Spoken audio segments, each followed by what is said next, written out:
నమస్తే. మల్లికార్జున్. క్రోధీనామ సంవత్సరం కుంభరాశి వారికి రాశి ఫలాలు, జాగ్రత్తలు. కుంభరాశి వారికి ఆదాయం 14, అత్యధిక ఆదాయం. వ్యయం 14, మొత్తం ఖర్చు పెట్టేస్తారు. ఆదాయం 14, వ్యయం 14. రాజపూజ్యం అంటే గౌరవం 6, అగౌరవం 1. తిట్టేవాళ్ళు కూడా లేరు. కాబట్టి ఆదాయం లభిస్తుంది, గౌరవం లభిస్తుంది, మంచిగా ఉంది. ఇవి 25% మాత్రమే. గోచార ఫలితాలు అంటే గురుగ్రహము, శనిగ్రహము, రాహుగ్రహము, కేతుగ్రహము. ముఖ్యంగా ఈ 4 గ్రహాలు పరిస్థితులను బట్టి, ఈ సంవత్సరం మీకు ఎక్కడున్నాయో ఆ పరిస్థితులను బట్టి, ఆ సంచారాన్ని బట్టి ఇట్లా ఉంటాయని తెలియజేసేదే గోచార ఫలితం. 25%. మిగిలిన 75% మీ యొక్క జన్మ లగ్నాన్ని అనుసరించి ఉంటుంది. జన్మ లగ్నం ఎలా తెలుసుకుంటారు? డేటు, టైము, పుట్టిన ఊరు ప్రకారం మీకు ఒక లగ్నం ఉంటుంది.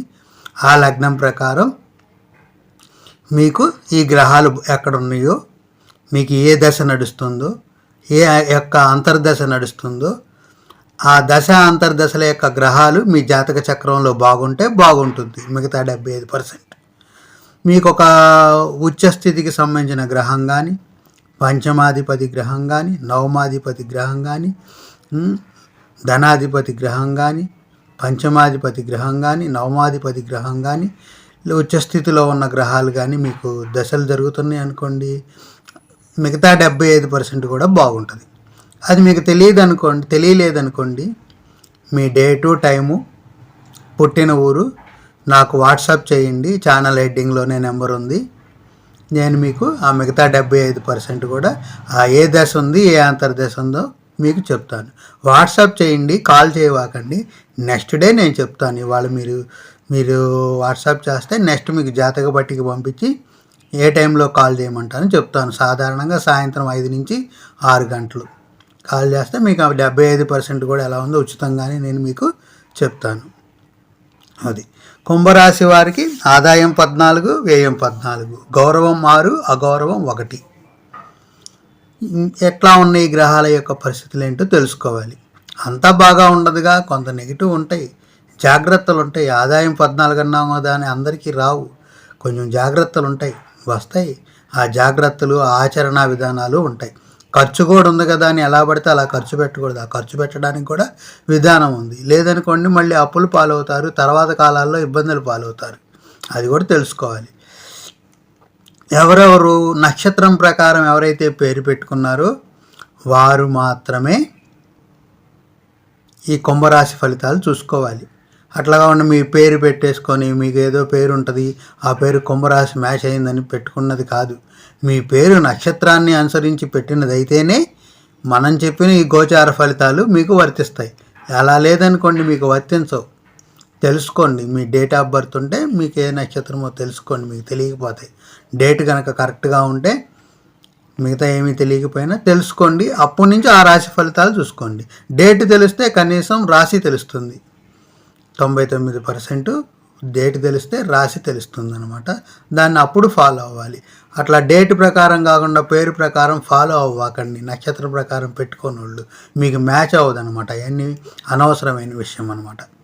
అది కుంభరాశి వారికి ద్వితీయ స్థానంలో రాహు సంచారం జరుగుతుంది.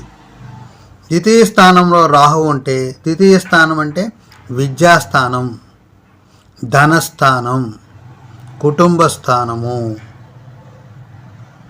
కాబట్టి వాక్కు స్థానము, మనం మాట్లాడే విధానం కూడా ఉంటుంది. ఈ 4 విషయాలు మీకు రాహువు ఆ స్థానంలో ఉంటే ఆ స్థానానికి బలం. 2వ స్థానంలో ధనస్థానంలో ఉన్నాడు కాబట్టి బలం. కానీ అదే బలం మాయా ప్రభావంకి లోనయ్యామనుకోండి, బాగున్నది అనే విషయం అంతా కూడా రివర్స్ అయిపోతుంది. అది గుర్తుపెట్టుకోండి. మంచిగా చదవండి. రాహుగ్రహం అక్కడ ఏం జరుగుతుంది? మీకు మంచి చేస్తుంది. ధనపరంగా, విద్యాపరంగా సక్రమంగా సంపాదించండి, అక్కడ మీకు ధనం వస్తుంది. మాయ చేసి సంపాదిద్దామని చూడవాకండి, ఉన్న ధనం పోతుందన్నమాట. మీకు ఆదాయం లేకుండా ఖర్చు 14 వర్తిస్తుంది. అది అలాగే చక్కగా మాట్లాడండి, మీకంతా కూడా రాహుగ్రహం మేలు చేస్తుంది.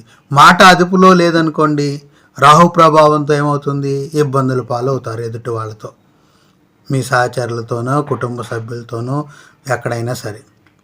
అది అలాగే రాహు ఉన్నారు అక్కడ, కుటుంబ స్థానం బాగుంటుంది. సక్రమంగా మనం మాట్లాడితే కుటుంబ స్థానం విధానాలన్నీ కూడా బలపడతాయి, కుటుంబ సభ్యులతో బంధాలు బలపడతాయి. అక్కడే మనం మాయకు లోనయ్యామనుకోండి, వ్యతిరేక ఫలితాలు ఇస్తాయి. ఎప్పుడైనా సరే రాహువు కేతు ఉన్నప్పుడు ఆ స్థానాలు బలమైనా కూడా బలమని నమ్మకూడదు, జాగ్రత్తపరమైన బలం.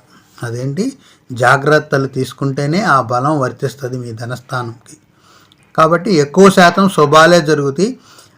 ఎప్పుడైనా మీరు అజాగ్రత్త వహించారంటే ఆ విషయాల్లో నష్టపోతారు, జాగ్రత్తగా చూసుకోండి.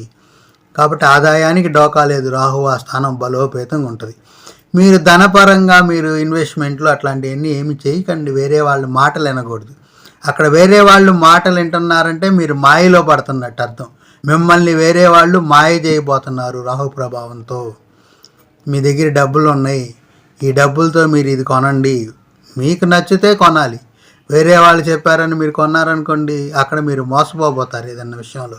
ఈ ఆస్తి మీకు మాత్రమే తక్కువగా వస్తుంది, ఈ ఆస్తి ఈ వస్తువు మీకు మాత్రమే తక్కువకు లభిస్తుంది అని మీరు ఎవరైనా చెప్పి మీ దగ్గరికి వస్తే ఇమీడియట్గా గుర్తుపెట్టుకోండి, వాళ్ళు మిమ్మల్ని మోసం చేయబోతున్నారు, రాహుమాయలో మీరు పడబోతున్నారు అని చెప్పండి.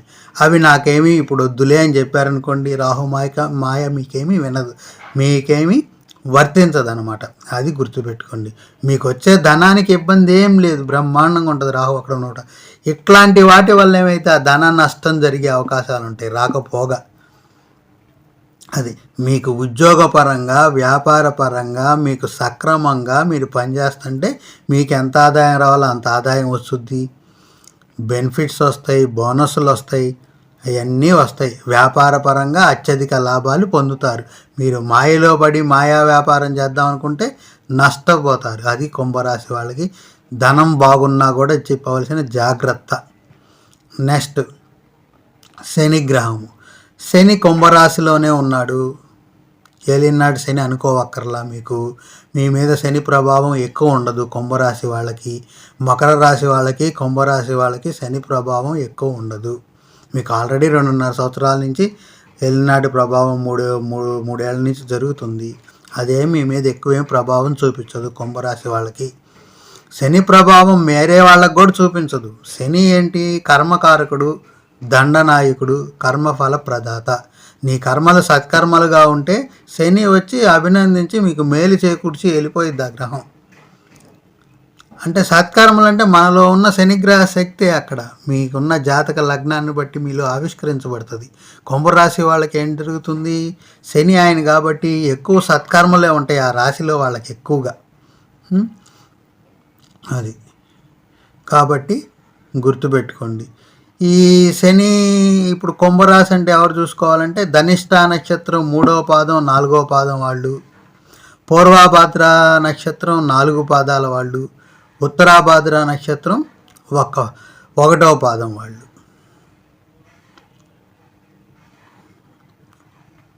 చూసుకోండి 1, 2, 3 పాదాలు, 1, 2, 3 పాదాలు ఉత్తరాభాద్ర నక్షత్రం చూసుకుంటే వీళ్ళందరూ కూడా కుంభరాశి వాళ్ళకి వర్తిస్తాయి. కాబట్టి మీకు శని కర్మఫల ప్రదాత, మీ స్వస్థానంలో ఉన్నాడు కాబట్టి శని మీకు మేలే చేస్తాడు, మీ సత్కర్మలే మీ చేత చేపిస్తాడు, గుర్తుపెట్టుకోండి. నెక్స్ట్ గురు ప్రభావం. గురుగ్రహ సంచారము మే 1వ తారీఖు నుంచి మీ యొక్క సర్వ సౌభాగ్య స్థానమైన 4వ స్థానంలోకి వెళ్తుంది. గురువు అక్కడ ఉన్నాడు కాబట్టి 4వ స్థానం సర్వ సౌభాగ్య స్థానంలో గురువు ఉన్నాడు. గురువు యొక్క పేరు కూడా ఏంటి, ఏమి కారకత్వం అంటే సర్వ సౌభాగ్య కారకత్వము, సంతాన కారకత్వము, సర్వ సౌభాగ్య కారకత్వము, జ్ఞాన సంపద. కాబట్టి మీరు అక్కడ సర్వ సౌభాగ్యాలు అంటే ఏంటి, మీకు నచ్చిన వస్తువులు కొనటం, మీకు నచ్చిన ఆభరణాలు కొనుక్కుంటాం, మీకు ఆస్తులు కొనుక్కుంటాం, కొనుగోళ్ళు అనమాట అక్కడ. సర్వసౌభాగ్యం అంటే ఎప్పుడు ఏముంది, మనం ఏదైనా కొనుక్కుంటే భాగ్యం మనకున్నది బాగుంటుంది. ధనాన్ని ఇంకొక రూపంలో మార్చుకుంటమే సర్వసౌభాగ్యం అంటే. కాబట్టి మనకు వచ్చే సౌభాగ్యాలు ఏంటి? ఆస్తులు, వాహనాలు, ఆభరణాలు, నచ్చిన వస్తువులు. ఇవన్నీ కూడా మీలో ఆదాయం బాగుంటుంది కాబట్టి కొనుగోలు శక్తి బ్రహ్మాండంగా ఉంటుంది. చక్కగా మీకు ఎప్పుడెప్పటి నుంచి అయితే కొనుక్కోవాల్సిన వస్తువులు ఏవైతే ఉంటాయో అవి మే నెల తర్వాత నుంచి, ఈ లోపల ఒక నెల వరకు తొందరపడవాకండి. మే నెల తర్వాత నుంచి 1 సంవత్సరం పాటు, 2 సంవత్సరాల పాటు బ్రహ్మాండంగా ఉంది మీకు గురుగ్రహ శక్తి. ఎందుకంటే ఆ నెక్స్ట్ ఇయర్ కూడా ఏమైంది, కుంభరాశి వాళ్ళకి పంచమ స్థానంలోకి వెళ్తాడు. పూర్వపుణ్య ఫలము, అలాగే ఇప్పుడు చేసే అదృష్టము, ఇప్పుడు చేసే కర్మఫలాలు అన్నీ మంచి. గురువు అక్కడ ఉన్నాడంటే ఇప్పుడు చేసే కర్మఫలాలు కూడా మంచిగా ఉంటాయి. పూర్వపుణ్య ఫలాలు కూడా మీకు వర్తింపజేస్తాడు. అలాగే మీకు సంతానాన్ని అభివృద్ధిలోకి చేపిస్తాడు. మ్యారేజ్ అయిన వాళ్ళకి సంతానాన్ని ఇస్తాడు. కాబట్టి నెక్స్ట్ ఇయర్ అది. కాబట్టి ఇప్పుడు సర్వ సౌభాగ్య స్థానంలో మీరు వాహనాలు కొనుక్కునే శక్తినిస్తాడు, మీకు ఆభరణాలు కొనుక్కునే శక్తినిస్తాడు, మీకు నచ్చిన వస్తువుల్ని కొనుక్కునే సంపదనిస్తాడు, మీకు ఆస్తుల్ని కొనుక్కునే సంపదలు ఉంటాడు. మేము ఎప్పటి నుంచో ఏది కొనలేకపోతున్నాం, అది కొనుక్కోలేకపోతున్నాం అనేవాళ్ళు ఇప్పుడు ప్రయత్నించండి. మీకు ఇవన్నీ కొంటారు కాబట్టే, గురువు సర్వ సౌభాగ్య స్థానంలో ఉన్నాడు కాబట్టి మీ ఆదాయం 14, వ్యయం 14 అయిపోయింది. మీ దగ్గర ఉన్న డబ్బులన్నీ ఖర్చు అయిపోయినాయి. కాబట్టి అక్కడ ఆదాయం 14, వ్యయం 14 అంటే మీరు ఏం చేయాలంటే, మీరు కొనేది ఏది కూడా మీ తాహతకు మించి, ఆ వ్యయాన్ని మీ ఆదాయాన్ని మించి ఎక్స్ట్రా డబ్బులతో కొనకూడదు. అది అక్కడ ఒక అర్థం. మీకు ఆదాయం 14, మీకు ₹1,00,000 ఉన్నాయి, 2 లక్షల వస్తువు 1,50,000తో కొనకూడదు. దీర్ఘకాలికంగా దాని మీద మనం ఇబ్బంది పడతాం అనేది కొనకూడదు. మీ ఆదాయాన్ని అనుసరించి దాన్ని గుర్తుపెట్టుకొని మనం ఈ వస్తువుని కొనుక్కున్నాం, ఆ వస్తువుని కొనగానే మనకు ఒక నెల, ఒకవేళ కొంచెం షార్టేజ్ వచ్చిందనుకో, 1 నెల, 2 నెలలు, 3 నెలల్లో, 4 నెలల్లో ఆ ధనం మన దగ్గర సమకూర్చి కట్టేస్తాం అనుకుంటే కొనుక్కోండి. అలా కాకుండా సంవత్సరాల తరబడి ఈఎంఐలు కట్టేసేయి అట్లాంటివి కొనకండి. అక్కడ నష్టపోతారు. అక్కడ రాహు ప్రభావం పనిచేస్తుంది. మళ్ళీ అట్లా పడ్డారంటే మళ్ళీ రాహు ప్రభావం పనిచేస్తుంది. కాబట్టి సర్వ సౌభాగ్య కారకుడు గురువు మీ మీద బాగున్నాడు. నెక్స్ట్ కేతు గ్రహం. ఇది కొంచెం ఇబ్బందికరంగా ఉన్న జాతక చక్రంలో నెగిటివ్. 3 గ్రహాలు మీకు అనుకూలంగా ఉన్నాయి. రాహుగ్రహము, గురుగ్రహము, శని గ్రహము. కేతు గ్రహము అష్టమ స్థానంలో ఉన్నది, అంటే ఆయుష్ స్థానము. కాబట్టి మీరు అక్కడ ద్వితీయ స్థానంలో ఉన్న రాహు ధనపరంగా కానీ ఇట్లాంటి మోసాల జోలికి కానీ వెళ్ళి మీరు ఇట్లా నష్టపోయితే, అట్లా ఉంటే ఏమైంది, ఈ ఆయుష్ స్థానం మీద ప్రభావం చూపించొద్దు. అక్కడ ధన నష్టం జరిగినా, అక్కడ కుటుంబంలో కలహాలు రేగినా మీరు రాహు ప్రభావంలోకి వెళ్ళిపోయి, ఇది ఎక్కువ 90% వెళ్ళరు. ఏదన్నా పొరపాటును సంభవించి జరిగితే మీరు అక్కడ నష్టపోయిన ధనాన్ని ఇక్కడ ఆయుష్ పరంగా తగ్గించుకోవాల్సి వస్తుంది. కాబట్టి కేతువు ఏ స్థానంలో ఉంటే ఆ స్థానం వీక్ అయిపోతుంది అనమాట ఆయుష్ పరంగా. కాబట్టి అష్టమ స్థానంలో కేతు ఉన్నాడు కాబట్టి మనం బండి కొన్నాము, జాగ్రత్తగా నడుపుకోవాలి, రూల్స్ అన్నీ పాటించాలి. ఏ క్షణంలో కూడా ఆదమరిచి ఉండకూడదు. రూల్స్ ప్రకారం జాగ్రత్తగా మినిమంగా వెళ్ళాలి మీరు అట్లా బండి ఉంటే. అలాగే ప్రయాణాలు చేసేటప్పుడు బస్సులు కానీ, ట్రైన్లు కానీ ఎక్కేటప్పుడు, దిగేటప్పుడు జాగ్రత్త. ఎక్కేటప్పుడు జాగ్రత్త, దిగేటప్పుడు కూడా జాగ్రత్తే. రన్నింగ్ బస్సులు, రన్నింగ్ ట్రైన్లు, రన్నింగ్ ఆటోలు ఎక్కవాకండి. ప్రయాణం సేఫ్టీగా చూసుకోండి. తొందర ఏమీ పడకండి ప్రయాణంలో. ఒక బస్సు అందకపోయినా, ఒక ట్రైన్ అందకపోయినా దాన్ని వదిలేసేయండి. నెక్స్ట్ ఇంకొక బస్సు వచ్చుద్ది, ఇంకొక ట్రైన్ వచ్చుద్ది. లైఫ్ ఎమ్మటే రాదు కదా, ఇంకో లైఫ్ రావాలంటే అది చూసుకోండి. సేఫ్టీ జర్నీ, సేఫ్టీ ట్రావెలింగ్ అది ముఖ్యము. ప్రమాదకరమైన వస్తువుల దగ్గర పని జరిగేటప్పుడు పని చేసేవాళ్ళు జాగ్రత్తగా ఉండండి. అక్కడ పనిముట్లతో ప్రమాదకరమైన స్థాయిలో పనిచేసే వాళ్ళు ఉంటారు కదా, అట్లా కరెంటుతో పనిచేసేవాళ్ళు, పెద్ద పెద్ద యంత్రాలతో పనిచేసేవాళ్ళు, వాళ్ళ యొక్క కుంభరాశి వారి కనుక అయినట్టయితే అష్టమ స్థానంలో మీకు కేతు ఉండటం వల్ల మీరు జాగ్రత్తలు తీసుకుంటే మీరు కేతు యొక్క మాయా ప్రభావంలోకి, ఛాయా ప్రభావం, మాయా ప్రభావంలో పడకుండా మీరు మీ ఆయుష్ని, జీవితాన్ని కాపాడుకోగలుగుతారు. ఇది ఒకటి నెగిటివ్. మరి అన్ని మంచి జరిగినా కూడా ఇది నెగిటివ్ కదా, ఇది చూసుకోవాలి. ఇక్కడ మీకు ఏంటంటే కేతుగ్రహం అంత నెగిటివ్ ఉన్నా మీకు రక్ష ఒకటి దొరుకుతుంది. అక్కడ ఏమి రక్ష దొరుకుతుంది మీకు? గురువు యొక్క వీక్షణ అష్టమ స్థానంలో ఉందన్నమాట. గురువు మీకు 4వ స్థానంలో ఉండి ఈ 8వ స్థానాన్ని చూస్తున్నాడు, గురువు యొక్క దృష్టి. కాబట్టి మిమ్మల్ని మీ జ్ఞానం ఎప్పుడూ కూడా అప్రమత్తతగా ఉంచుతుంది, అప్రమత్తతగా ఉండి జాగ్రత్తగా కాపాడుతుంది. అది గుర్తుపెట్టుకోండి. అలాగే మీకు వ్యయస్థానం వల్ల ఇబ్బందులు అని చెప్పాం కదా, ఆ వ్యయస్థానం కూడా గురువు మీకు 4వ స్థానంలో ఉండి మీ యొక్క వ్యయస్థానాన్ని చూస్తున్నాడు. కాబట్టి మీరు చేసే వ్యయాలన్నీ కూడా మంచివే, 99% మంచివే. మీకు అవసరమైనవే కొనుక్కుంటారు కుంభరాశి వాళ్ళు, దుర్వినియోగం అయ్యే ఏమీ కొనుక్కోరు. కాబట్టి ఆ వ్యయం చేసేది కూడా మీకు మంచి వ్యయమే. శని అక్కడ ఉన్నాడు కాబట్టి లగ్నంలో మీకు ఫుల్ఫిల్ అవ్వాల్సిన కోరికలు ఎప్పటి నుంచో ఉన్నాయి, అవన్నీ కూడా ఆ విధంగా వ్యయం జరుగుతుంది. దానికి సర్వ సౌభాగ్యకారకుడు కూడా మంచి వ్యయమే చేపిస్తాడు. ఎందుకంటే వేస్ట్ ఏమీ చేయించాడు అనమాట. అది పెట్టే ఖర్చు ఏంటంటే వ్యయస్థానం మీద చూస్తుందంటే విద్యార్థులు అనుకోండి, మంచి విద్య కోసం ఖర్చు పెట్టిస్తాడు అనమాట. అలాగే మామూలు ఉద్యోగస్తులు అనుకోండి, మీకు మంచి సౌభాగ్య స్థానం, మంచి వస్తువులు కానీ ఆస్తులు కానీ అట్లాంటివి కొనుక్కునేటట్టుగా ఖర్చు పెట్టిస్తాడు. కాబట్టి ఇదంతా బాగుంది. మీరు ఆయుష్పరంగా ఇట్లాంటి జాగ్రత్తలు తీసుకోండి. కేతు అష్టమంలో ఉన్నాడు కాబట్టి.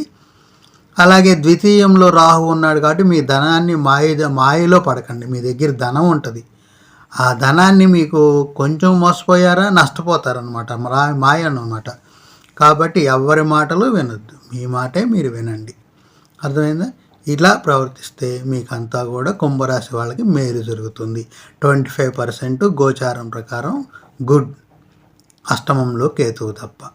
మిగతా 75% మీరు నాకు వాట్సాప్ చేయండి, లేదా మీ దగ్గర రాయించుకున్న జాతక చక్రాలు కనుకుంటే చూసుకోండి మీకు ఎలా ఉన్నాయి, ఆ గ్రహాలు బాగున్నాయా, ఏ దశ నడుస్తుంది, అంతర్దశ నడుస్తుంది, అవి చూసుకుంటే చాలు.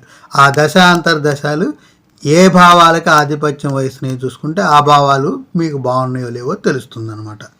అది ఓకేనా? ఇక పరిహారాలు ఏముంది మీకు? గురువు బాగున్నాడు, శని బాగున్నాడు, రాహువు బాగున్నాడు, కేతువు. కాబట్టి ముందు ఆహార స్వీకరణం, ఉలవ వంటలు తినండి, ఉలవచారు అట్లాంటివి తినండి అప్పుడప్పుడు. కొంచెం మీలో ఉన్న కేతుగ్రహ మాయా ప్రభావం తగ్గుద్ది. అక్కడ ఏం లేదు, ఆహార పదార్థాలే ఆలోచన విధానము, ఆహార పదార్థాలే ఆలోచన విధానము. ఓకేనా? అలాగే ఖర్జూరం తినండి, పండు ఖర్జూరం ఉంటుంది, కిలో 180 రూపాయలు 150 రూపాయలు. 1 కిలో తెచ్చిపెట్టుకోండి ప్రతి నెల, చక్కగా ఒక నెలలో 1 కిలో తినండి. అలాగే ఈ ఆహార పదార్థాలు అప్పుడప్పుడు కూడా పేదలకు ఖర్జూరం పంచండి. మీకు 1 కిలో తెచ్చుకుంటే 100 గ్రాములు, 10 పొట్లాలు అవుతాయి, 10 మందికి ఇచ్చేయచ్చు. లేదంటే అవి కొంచెం ఉండల్లాగా చేసేసి 10 మందికి ఇచ్చేసేయచ్చు అనమాట. ఖర్జూరపు ఉండలు పంచండి, ఖర్జూరం తినండి. అలాగే మంత్ర జపం, కేతువుకి ఏంటి? భక్తి మార్గంలో ముందు మంత్ర జపం. ఎందుకంటే కొంతమంది భక్తే ఉంటారు, జ్ఞానంలోకి రావటం కష్టం కదా, అందుకని ముందు భక్తిది చెప్తాను, తర్వాత జ్ఞానంలోనూ చెప్తాను. భక్తి మార్గం ఏంటి? పలాస పుష్ప సంకాశం తారకాగ్రహమస్తకం రౌద్రం రౌద్రాత్మకం ఘోరం తం కేతుం ప్రణమామ్యహం. ఇది భక్తి మార్గంలో కేతుగ్రహ నవగ్రహ స్తోత్రము. ఈ స్తోత్రం మీరు భక్తి మార్గమే మాది భక్తే మెయిన్ అనుకునే వాళ్ళు ఇది ఒక 7000 సార్లు జపించుకోండి సంవత్సరం మొత్తంలో. అర్థమైంది? ఇది సాహిత్యము నా దృష్టిలో ఏంటి, దానికి ఏమీ విలువ లేదు. పలాస పుష్ప సంకాశం తారకాగ్రహ మస్తకం రౌద్రం రౌద్రాత్మకం ఘోరం తం కేతుం ప్రణమామ్యహం. అయ్యా నువ్వు ఇలా ఉంటావయ్యా అని తెలియజెప్పుతుంది తప్ప మీ శరీరంలో దాంట్లో ఆ స్తోత్రం వల్ల స్పందించే విధానం ఏమీ లేదు. అది మనకు ఎప్పటి నుంచో వస్తుంది కాబట్టి అది కూడా మనకు ఉల్లాసాన్ని ఇచ్చుద్ది, కొంత ఆనందాన్ని కలిగించుద్ది. మనం ఇలా చేస్తున్నాం కదా తప్ప ఎక్కువ శాతం దానికి ఫలితాలు ఉండవు. దానికన్నా ఎక్కువ ఫలితాలు ఏముంటాయంటే ఆ గ్రహానికి అధినాయకుడు ఒక ఆయన ఉన్నాడు, అది కొంచెం విధానం అనమాట. కేతుగ్రహానికి అధినాయకుడు మన దేవతల్లో వినాయకుడు ఉన్నాడు. వినాయకుడికి ఒక బీజాక్షరం ఉంది, లం అనే బీజాక్షరం. ఆ లం అనే బీజాక్షరం కూడా మామూలుది కాదు, మనలో ఉన్న షట్చక్రాల్లో మూలాధార చక్రానికి లం అనేది బీజ మంత్రము. కాబట్టి ఈ లం అనే అక్షరం కనుక మీరు పదే పదే మీలో మననం చేసుకుంటే మీలో ఉన్న మూలాధార శక్తి, అంటే మూలమైన ఆధారంగా ఉన్న శక్తి, మనకి మూలంగా ఉన్న ఆధారమైన శక్తి మిమ్మల్ని ఎప్పుడూ కూడా అప్రమత్తంగా ఉంచుతుంది. ఆ లం అనే బీజాక్షరంలో మన శరీరంలో స్పందన జరిగి మూలాధార చక్రము బలోపేతం అవుతుంది. తద్వారా నీ ఆలోచన విధానం ఆ కేతుగ్రహం నీకు ఎక్కడ మాయ చేస్తుంది, ఛాయలో నిన్ను ఎలా ఛాయలో నీడలో పెడుతుంది అనేది అష్టమ స్థాయిన ఆయుష్ కదా. ఆ పరంగా మిమ్మల్ని ఏంటి జాగ్రత్తలు తీసుకుంటాయి. నేను చెప్పిన ఈ జాగ్రత్తలు మీరు పాటించకపోతే మీరు సర్వ సౌభాగ్య స్థానాలకి ఖర్చు పెట్టుకోవాల్సిన వ్యయాన్ని ఆయుష్ స్థానం కోసం ఖర్చు పెట్టుకోవాల్సి వస్తుంది. మీకు వచ్చిన ఆదాయం దానికి సమానమైంది. కాబట్టి అక్కడ మీకు అంత పాజిటివ్ విషయం ఇంత నెగిటివ్ విషయంగా చేసుకోవద్దు. జాగ్రత్తలు పాటించాలి, పిల్లలైనా పెద్దలైనా ఎవరైనా సరే. కాబట్టి వృద్ధాప్యంలో ఉన్నోళ్ళు, మధ్య వయస్కులు ఖచ్చితంగా పాటించాలి. వాళ్ళకి ఆ ప్రభావం ఎక్కువగా ఉంటుంది. చిన్నపిల్లలు వాళ్ళకన్నా ఆ ప్రభావం మధ్య వయస్కులకి, వృద్ధాప్యంలో ఉన్న వాళ్ళకి ఎక్కువ ఉంటుంది అన్నమాట, అష్టమంలో కేతువు ప్రభావం. ఓకేనా. అప్పుడే పుట్టిన బిడ్డలు వాళ్ళకి మీద ప్రభావం ఉంటుంది. మడిలో ఏది వాళ్ళకి కొంచెం అటు ఇటుకు తక్కువ పర్సెంటేజ్ ఉంటుంది ఎప్పుడైనా సరే. కాబట్టి కేతుగ్రహం అష్టమంలో ఉందంటే బాగా చిన్నగా ఉన్న పిల్లల మీద జాగ్రత్తగా చూసుకోవాలి. అలాగే మిడిల్ ఏజ్ తర్వాత నుంచి వృద్ధాప్యం, ఓల్డ్ ఏజ్ వచ్చిన వాళ్ళ వరకు కూడా ఈ ప్రభావం ఎక్కువగా ఉంటుంది. కాబట్టి మీరు బీజాక్షరంతో కూడుకున్న చిన్నపిల్లలు, పెద్దోళ్ళు కదా, ఏం చేయాలి మీరు? ఓం లం లంబోదరాయ నమః, ఓం లం లంబోదరాయ నమః, ఓం లం లంబోదరాయ నమః. ఇట్లా ఎప్పుడు కూడా మననం చేసుకోండి. మీకు ఎప్పుడు ఖాళీ సమయం ఉన్న పూజ ఎప్పుడు చేసుకోండి. పూజ చేసుకున్నా కూడా ఏం చేయాలి? వినాయకుడికి పూజ చేసుకోండి మీరు. అలాగే గుడికి వెళ్ళామనుకోండి, ఏ గుడి అయినా పర్లా, ఆ గుడి చుట్టూ కనుక మీరు ప్రదక్షిణాలు చేస్తుంటే ఓం లం లంబోదరాయ నమః. ఎప్పుడైనా సరే ఏకాక్షరంతో కూడుకున్న బీజ మంత్రాన్ని మీరు ఎప్పుడు పఠించినా మన శరీరం దానికి స్పందిస్తుంది. మన శరీరం దానికి స్పందిస్తుంది. ఆ స్పందనలకు అనుగుణంగా మనలో ఉన్న షట్చక్రాలు, లెక్కకు 6 అంటాము, కొంచెం తెలిస్తే 7వ దిశ 7 ఉంటాయి, ఇంకా బాగా తెలిస్తే 9 చక్రాలు ఉంటాయి అన్నమాట. మనలో మూలాధార చక్రము, స్వాధిష్టాన చక్రము, మణిపూరక చక్రము, అనాహత చక్రము, విశుద్ధ చక్రము, ఆజ్ఞా చక్రము. షట్చక్రాలంటే ఈ 6. అలాగే తలకి పైన ఉండేది బ్రహ్మరంధ్రం, అక్కడ ఉండే చక్రాన్ని సహస్రార చక్రం అంటారు. 7 చక్రాలు. మనకి ఇంకా జ్ఞానం బాగా తెలిసిందనుకోండి, షట్చక్రాల తర్వాత సహస్రార చక్రం కాకుండా శిరోచక్రం అని ఇక్కడొకటి, శిఖాచక్ర పిలక కనబడుతుంది కదా, అక్కడ ఉండేది శిఖాచక్రము, పైన సహస్రార చక్రము. 9 చక్రాలుగా చెప్తాం అనమాట. శ్రీ విద్యలో, శ్రీచక్ర పూజ, శ్రీ విద్యలో 9 చక్రాలుగా ఉంటాయి. మామూలుగా షట్చక్రాలు 6 ప్లస్ 1 7గా ఉంటాయి అన్నమాట. కాబట్టి మీరు ఏ బీజ మంత్రంతో, ఒక్కొక్క చక్రానికి ఒక్కొక్క బీజ మంత్రం ఉంటుంది. ఇప్పుడు నేను మీకు కేతుగ్రహ పరిహారం కోసం నేను చెప్పింది ఏంటి?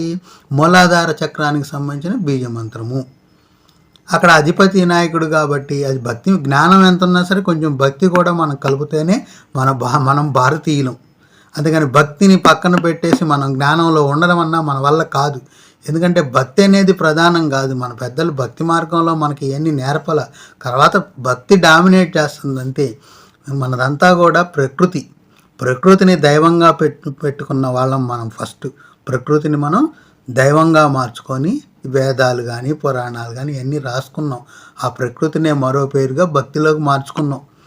తర్వాత అయినా తెలుసుకుంటుంది, ప్రకృతిని డైరెక్ట్గా తెలియట్లేదు, ఇలా ఆచరించడం కష్టం అవుతుంది. ప్రకృతికి మారు పేరుగా బ్రహ్మ, విష్ణు, మహేశ్వరుడు, లక్ష్మీ, సరస్వతిలా పెట్టుకుంటే ఇంకొంచెం ఈ జ్ఞానాన్ని కొంచెం వాళ్ళు వేరే విధంగా అర్థం చేసుకొని తర్వాత అయినా ప్రకృతి మార్గంలోకి వస్తాను. కాకపోతే మనం దురదృష్టవశాత్తు మూఢ మార్గాల్లోకి వెళ్తాం, మూఢభక్తిలోకి వెళ్తాం తప్ప ప్రకృతి దగ్గరికి రావట్లేదు. రాము కూడా. ఎందుకంటే మనం భక్తిని మార్గం తప్పు, భక్తిని కొంచెం తప్పించి జ్ఞానం చెబుతుంటే మనల్ని తిడుతుంటుంది సమాజం అనమాట. మనల్ని జ్ఞానం ఎవడైతే చెబుతున్నాడో వాళ్ళని తిడుతుంటుంది సమాజం. భక్తిలో చెప్తే అబ్బాబ్బలే చెప్పారు, సూపర్గా చెప్పారు అనుకుంటూ మెచ్చుకుంటుంటుంది. జ్ఞానంలో చెబుతుంటే ఈడెవడు ఇట్లా చెబుతున్నాడు, నా రాముడు లేడా, నా కృష్ణుడు లేడా అంతా ఒకటేనా, అద్వైతమా, వాళ్ళు వేరు వీళ్ళు వేరు అని తిడుతూ ఉంటారు. అది అందుకని మీకు భక్తి మార్గము చదువుతున్నాను, జ్ఞాన మార్గం చదువుతున్నాను. మీరు ఏది నచ్చితే అది తీసుకోండి. మీరు బోధభక్తిలోకి వెళ్ళాలనుకుంటే ఆ భక్తి మార్గంలోకి వెళ్ళండి. జ్ఞాన మార్గంలోకి వెళ్తే దేహమే దేవాలయం దగ్గరికి వస్తారు. అనారోగ్యాలు పాలవకుండా ఉంటాం. మనం చివరికి ఏంటి, అనారోగ్యాల పాలవకుండా ఉంటాం. మన ఆలోచనలు ముందుకెళ్ళి అందుతాయి, భవిష్యత్తు కూడా మనకు అందుతుందన్నమాట. అది ఓకేనా. అటు ఓం లం లంబోదరాయ నమః అనే మూలమంత్రాన్ని ఎప్పుడు కూడా బీజమంత్రాన్ని ఎప్పుడు కూడా మీరు మననం చేసుకోండి. అలాగే ఖర్జూరం తినండి, దానం చేయండి. ఎక్కువ మెయిన్ ఇదే కదా మీకు. అది ఇంకా లేదు, నేను ఇంకొకటి గురువు కూడా అష్టమ స్థానాన్ని చూస్తున్నాడు కదా, దృష్టి ఉంది, కొంచెం గురుబలం కూడా కావాలి. ఆ మాయలో పడకూడదు అనుకున్నాం అనుకోండి. ఓం ద్రాం దత్తాత్రేయాయ నమః, ఓం ద్రాం దత్తాత్రేయాయ నమః, ఓం ద్రాం దత్తాత్రేయాయ నమః. ద్రాం అనే బీజాక్షరంతో కూడిన మూల మంత్రాన్ని కూడా అక్కడ చదువుకోండి. గురుశక్తి మనలో పెంపొందించుద్ది, గురుగ్రహశక్తి. ఇది ఏ మూలాధార, ఏ షట్చక్రాల్లో ఏ చక్రానికి ఆ బీజమంత్రం అనుసంధానం కాదు. ద్రామ్ అనేది గుర్తుపెట్టుకోండి. కాబట్టి ఓం లం లంబోదరాయ నమః, ఓం ద్రాం దత్తాత్రేయాయ నమః, ఈ 2 మంత్రాలు మీరు చేసుకోవటం వల్ల కుంభరాశి వాళ్ళు మీకున్న సత్ఫలితాలన్నీ కూడా సత్ఫలితాలుగానే ఉంచుకుంటారు. కేతుగ్రహం వల్ల వచ్చే దుష్ఫలితాలను కూడా సత్ఫలితం కింద మార్చుకుంటారు. ప్రమాదాలు జరుగుతాయి చిన్నవి, మనం బయటపడతాం. అది దీని యొక్క జ్యోతిష శాస్త్రం ముందు చూపు అనమాట. నివారించలేదు, ఇది మిమ్మల్ని జాగ్రత్త పరుస్తుంది, దాని తీవ్రతని తగ్గించుద్ది జ్యోతిష శాస్త్రం ఎప్పుడు కూడా.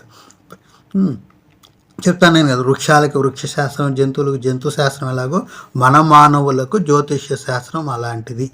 ఎవరు నమ్మినా నమ్మకపోయినా. కాకపోతే మూఢభావాలతో మూఢభక్తులతో చెప్పే జ్యోతిష్య శాస్త్రం కాదు, జ్ఞానభావంతో ప్రకృతికి అనుసంధానం చేసే జ్యోతిష్య శాస్త్రము అది. ఇప్పుడు నేను చెప్పినవన్నీ కూడా మీరు వినడం వల్ల ఉపయోగం లేదు. ఏ కొంతైనా, ఏ బీజమంత్రమైనా, ఆహార పదార్థమైనా మీరు స్వీకరించి అవి మననం చేయడం వల్ల నేను చెప్పిన విషయాలన్నీ మీ మైండ్లో ఉంటాయి. ఆ జాగ్రత్తలన్నీ కూడా మీకు ఆ మైండ్లో ఉంటాయి అన్నమాట. అప్పుడు అది మననం చేయడం వల్ల ఏంటి, నేను చెప్పిన విషయాలన్నీ మీ మైండ్లో ఉంటాయి. మీరు బండి నడుపుతున్నారా, జాగ్రత్తగా ఉంటారు. ఏదైనా ఎక్కుతున్నారా, దిగుతున్నారా, బస్సు ట్రైన్లో జాగ్రత్తగా ఉంటారనమాట. ప్రమాదకరమైన పనులు చేస్తున్నారా, జాగ్రత్తగా ఉంటారు. ఎవరన్నా మిమ్మల్ని మోసం చేయబోతున్నారా, మీరు అప్రమత్తత అవుతారు. ఎందుకని ఈ విషయాలన్నీ మీకు ఎప్పుడు కూడా మెదడు యొక్క పైపొరల్లో ఉంటాయి. పైపొరల్లో ఉంటే ఏమైంది, ఇమీడియట్గా మీకు జ్ఞాపకం వచ్చేస్తుంది అనమాట. అది ఓకేనా. కాబట్టి ఇవన్నీ కూడా మీరు ఆచరించి మీకు సర్వ సౌభాగ్యాలు సమకూరాలని మనస్ఫూర్తిగా కోరుకుంటూ మీ మల్లికార్జున్. ధన్యవాదాలు.